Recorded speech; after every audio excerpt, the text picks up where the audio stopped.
We're going to draw like Jasper Johns today. So we're going to start with a big number 1. Like a big number 1. We want the number 1 to take up your whole paper if we can. As big as we can make it. Then right on top of it, we'll make a 2.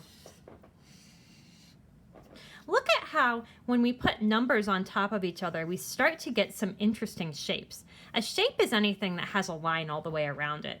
So this one looks like a triangle, but this one doesn't really look like anything at all. Some shapes are shapes that we recognize, and some shapes are like nothing we've ever seen before. And that's okay.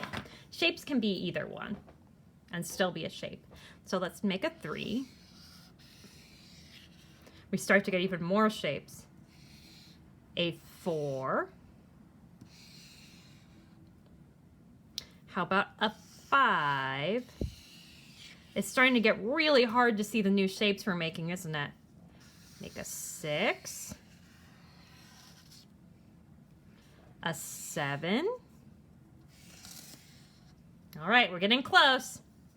An 8. And a 9. So now we have a really interesting, really crazy looking assortment of shapes and lines, don't we? It really looks crazy. So now we're going to add some color.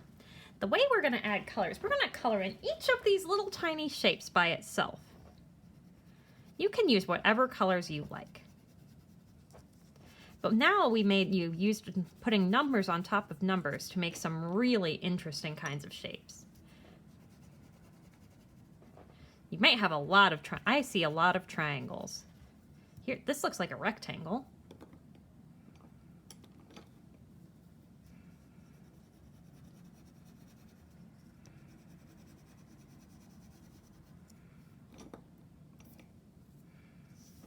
But there are really all kinds of different shapes.